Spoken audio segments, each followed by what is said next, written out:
how much money can you actually make? Hey guys, welcome back to PTPioneer, and in today's video, we're going to be answering the question, how much can you actually make as a personal trainer? Now, before you do anything, make sure you check out PTPioneer.com and take the quiz on the main homepage. This will help you determine which certification would be best suited for you, so go ahead and check that out. If you are looking for some additional study materials for your certification studying, head over to Trainer Academy. They offer an exam pass guarantee, and you can also cut your study time in half, so check that out in the links in the description below. And as always guys, don't forget to smash the like button. It definitely helps out the channel, and don't forget to subscribe and hit the notification bell if you guys want to see more videos like this in the future. Now with that out of the way, let's go ahead and answer that interesting question. How much can you actually make?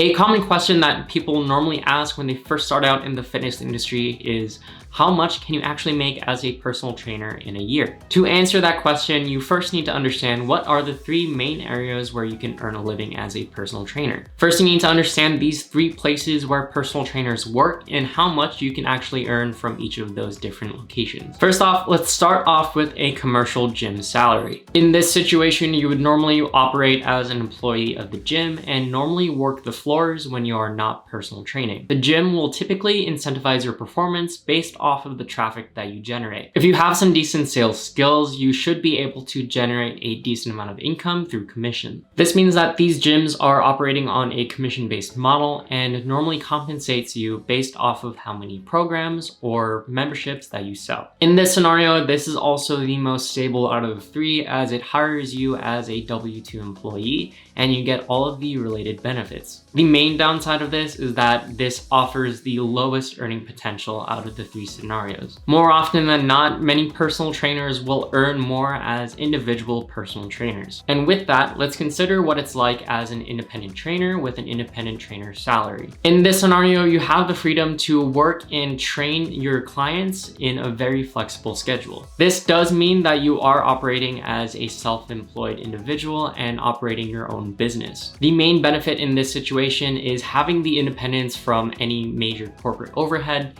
and you have the flexibility to set your own working schedule. You can also be very flexible with your training programs, and you don't necessarily have to follow a strict training protocol. However, the main downside of this is the fact that you won't be exposed to a regular flow of clients. For this, you will need to optimize your networking and marketing processes in order to convert your sales. You're also not guaranteed a fixed income, and it's highly dependent on how well you can retain your clients for the long term. The fact that you are running your own business means you do need to handle all of the administrative things such as your taxes and insurance. When it comes to your earnings, you also have to factor in some overhead costs such as facility rentals. So as an independent, you can set your own hours and pricing. However, you do need to adjust based off of the industry standard in your area. With this structure, you can basically charge whatever you want based off of your reputation and your skill set. As an independent trainer, it's not uncommon to see individuals charge from $60 an hour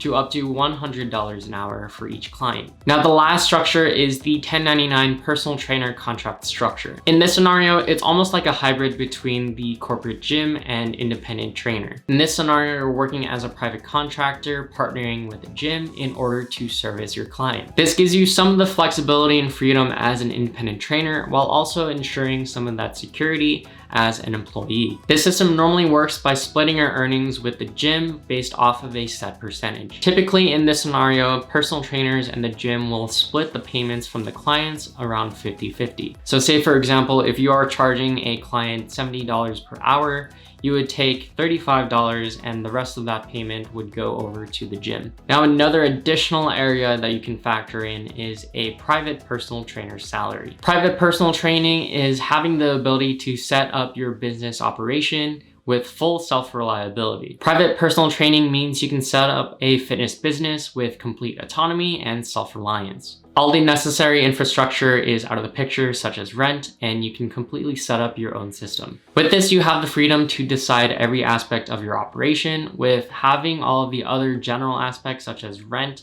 out of the picture. The main drawback again comes back to having a brand name and establishing your marketing. However, with the right marketing and sales strategies implemented, you can earn some of the top earnings in the personal training bracket. Each of these employment models will start to have a significant impact with your income figures. You'll soon learn that there are other variables that come into play, and that will also greatly affect your overall income. Over here on the left, we've included the average annual earnings for each of the different employment models. One of the key variables that influence this include how much you're actually charging per session. Taking an average of session fees that we can normally see within different settings, we can see how much this would affect each of the different employment models. For example, with gym employment, although you are being paid a smaller premium, you are also factoring in some of the other additional benefits. In contrast to that, with independent trainers, you can earn almost double the amount,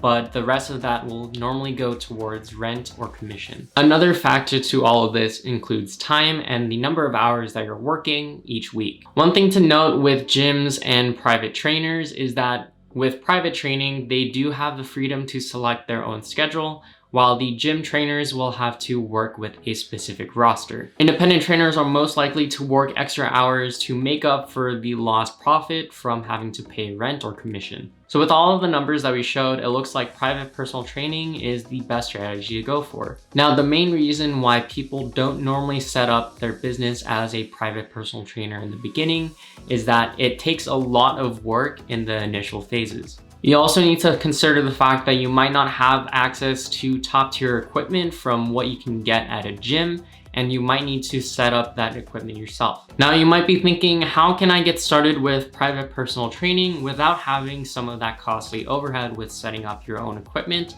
and having that space? This leads us to online training. Online training gives you the access to more potential clients and an opportunity to increase your sales. A survey conducted with other personal trainers online indicated that they earned the majority of their revenue through passive income. This is mainly done with the services that they provide completely online. Statistics also show that personal trainers that integrate an online aspect to their business for personal training are some of the top earning individuals. So you might also be asking, what makes online fitness such a big revenue stream? This is done by various ways online. The first is to have a website and an e-commerce store where you can sell your products and services. The next way to do personal training online includes doing things such as YouTube or having a fitness blog. The earnings from your YouTube channel or blog will vary depending on your traffic and the advertising. So we would recommend having this as a supplement to the first option. Lastly, there is a hybrid approach that you can take. This means that you're combining online services with your in-person training. An example of this would be supporting the online programming and nutritional coaching virtually,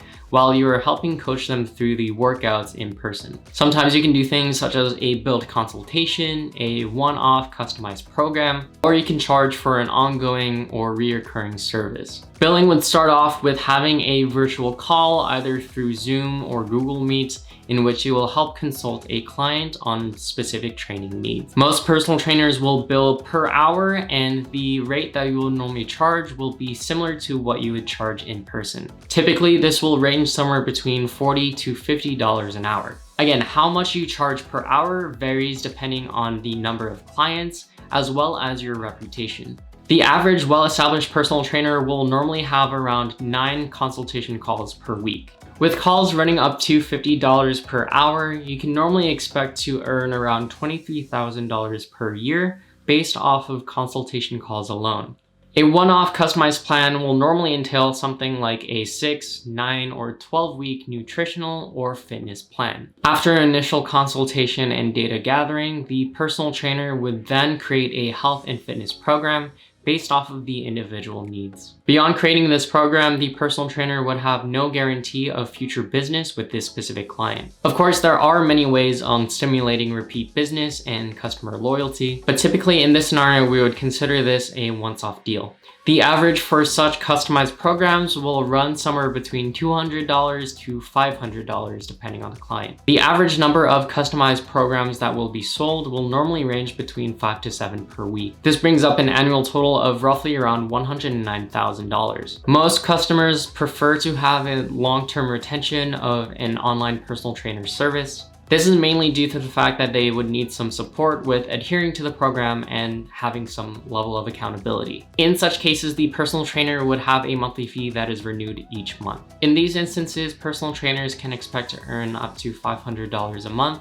with some additional follow-up progress and feedback. A busy trainer would normally tend to have around 10 to 15 clients at a time. Given these figures, you can expect to earn at least $36,000. When we take a look at all of these factors and piece together how much we can expect an online personal trainer to earn, this is what the total amount would potentially look like. This is what you can expect to earn before you have any additional running deductions, such as having to pay for some additional taxes and insurance. These total numbers are also based on having a fixed number of clients throughout the year. However, one thing you will learn about fitness is that it is a seasonal business. Sometimes during the winter, you might have less clients, while in the summer, some of the operations can be overwhelming. However, with the right amount of work taken into consideration, you can expect to develop an online business that is very profitable. Another major area that you want to identify with earnings for personal trainers would be the certifications. Results that were conducted for a nationwide survey indicated that strength and conditioning certifications have the highest earning potential. From the survey, it indicated that personal trainers with a strength and conditioning certification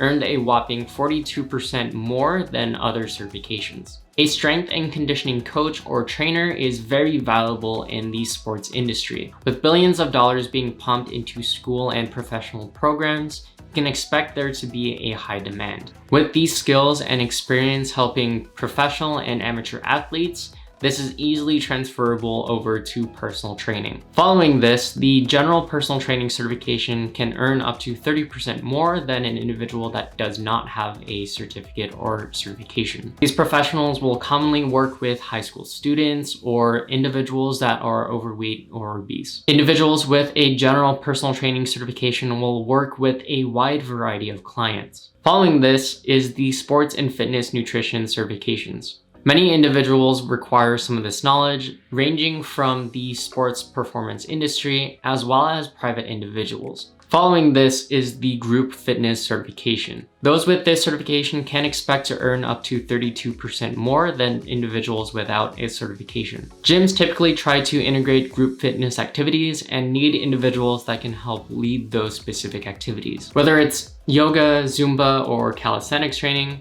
many gyms are looking for individuals with a group fitness certification. Corrective exercise certifications aren't as popular as the others, as it has very specific information regarding the human anatomy and more corrective exercise. This is mainly to address health-related concerns and only adds about 29% more than an individual without a certification. So the type of certification that you hold will greatly impact the earnings that you can make. From what we can see, individuals that hold the NSCA CPT certification have the highest earning potential in the industry. Closely following this, we have the ISSA, the NASM, and the ACE certifications, which are some of the most well-recognized certifications in the industry. Due to recent endorsement from celebrities as well as its international recognition, the ISSA specialist certifications have some of the highest earning potential. The NASM and the ACE certifications are more or less on the same pedestal, but provide the same level of quality education and certification knowledge. The last part of the survey indicated that the top earning trainers also have more education. Now, while it's not necessary to have a college degree, individuals that do have a bachelor's education are paid more.